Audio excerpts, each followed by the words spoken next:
12 del día con 2 minutos, diversas reacciones han generado los dichos del excomandante en jefe del ejército, Ricardo Martínez, quien aseguró que Augusto Pinochet debió haber asumido su responsabilidad de mando durante la dictadura. Y vamos a conversar sobre este tema con la diputada de Convergencia Social, Lorena Fríes, ex subsecretaria también de Derechos Humanos. ¿Cómo está? Muy buenos días, diputada. Buenos días, Frecia, ¿cómo está? Muy bien. Bueno, ¿qué le parecieron primero estas declaraciones del excomandante en jefe del ejército?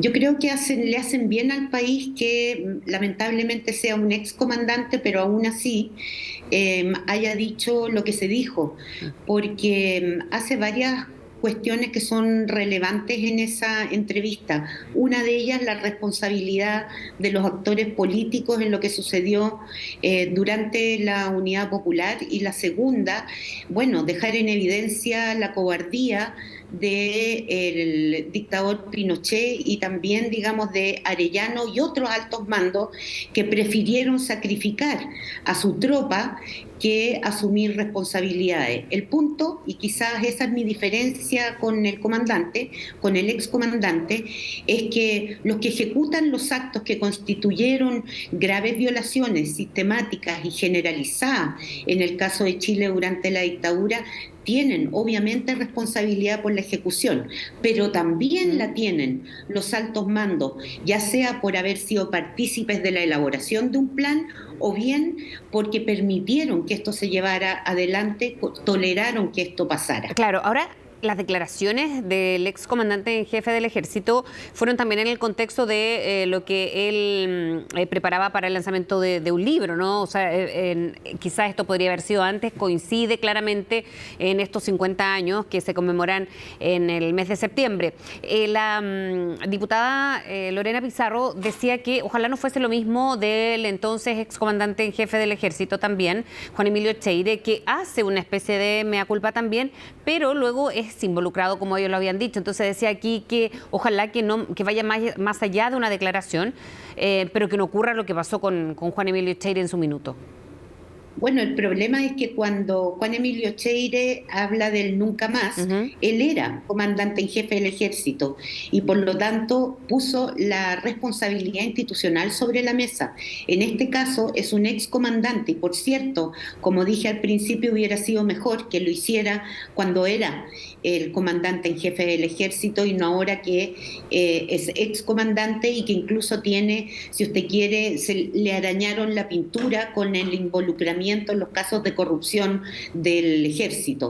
Pero aún así me parece que es valiente decir lo que él dice, porque estamos acostumbrados en estos décadas, desde que volvió la democracia, estamos acostumbrados a que los excomandantes finalmente son una especie de barrera de contención para avanzar en lo que es verdad, justicia y reparación. Y creo que él hace un cambio de lógica en eso. Y en eso, en todo caso, ¿usted a qué adjudica que el excomandante Ricardo Martínez, jefe del ejército, no lo hubiese hecho cuando tenía ese rol?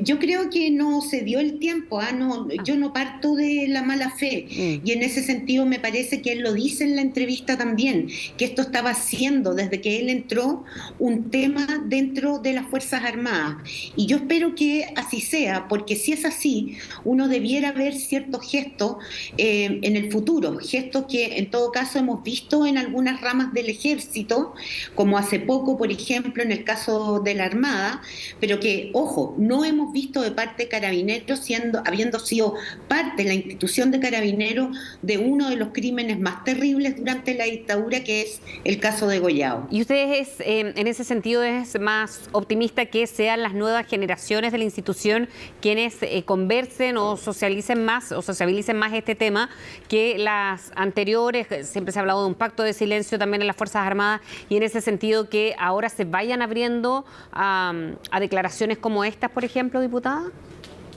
Yo creo que sí y espero que sí porque le hace bien al país. Y también lo dice el excomandante, las Fuerzas Armadas tienen que ser de todos y de todas. Y aquellos que hemos estado defendiendo los derechos humanos por muchos años, por lo que ocurrió durante la dictadura, tenemos y hemos tenido desconfianza respecto de las Fuerzas Armadas justamente porque pactos de silencio han habido. Recordemos que las Fuerzas Armadas y en general el Ejército, en particular el Ejército, son instituciones jerárquicas, donde se deja nota de todo lo que va pasando.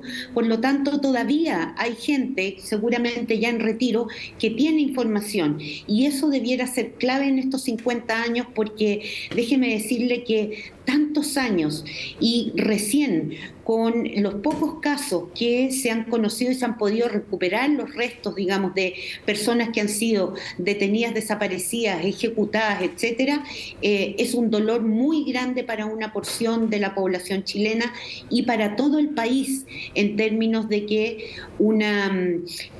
se persiguió a gente por lo que pensaba. Y eso hoy día para muchos puede parecer como increíble, pero la verdad es que ocurrió y ocurrió en nuestro país y eso tiene que sanar.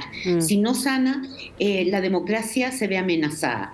Y respecto a las declaraciones propiamente tal de Martínez, cuando él apunta a Augusto Pinochet como responsable, porque también es distinto hacer, no sé si distinto, pero hablar a nombre de la institución, como lo hizo Juan Emilio Cheire en su momento, pero distinto es apuntar a una figura que puede generar también mucha división, ¿no? Y sobre todo ahora que se ha hablado mucho del golpe de Estado del 73. Sí, pero yo creo que espero en todo caso, que para el ejército chileno cada vez más Augusto Pinochet sea una figura que produce una merma en el honor militar, como él dice también, ¿no? Yo hablo de cobardía, él habla de honor militar. Yo creo que las Fuerzas Armadas cumplen una labor importante y en ese sentido cada vez que aparece Augusto Pinochet, las Fuerzas Armadas aparecen teñidas de una politización que nunca debió ser en este caso.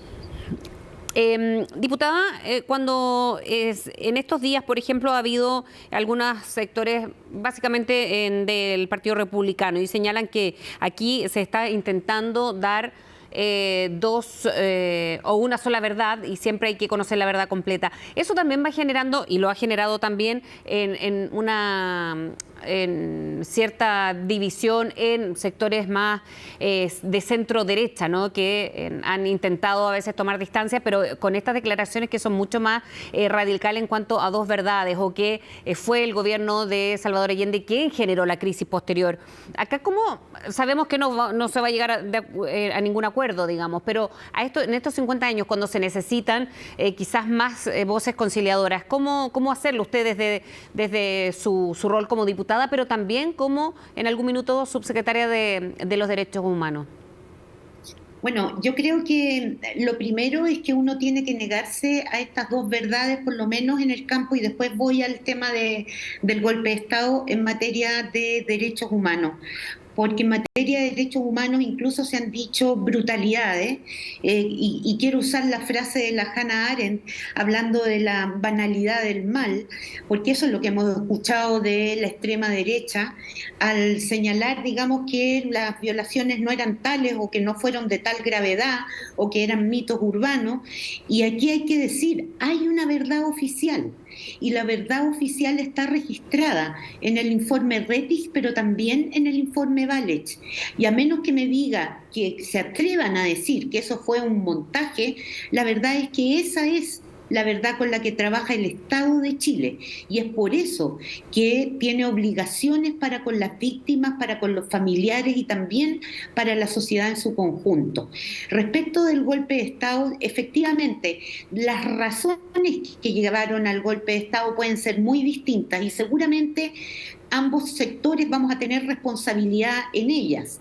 Creo que la izquierda durante todos los 90, y yo en esa época tenía la edad, digamos, obviamente, hicieron una autocrítica respecto del uso de la violencia como una herramienta, digamos, para lograr objetivos en la política.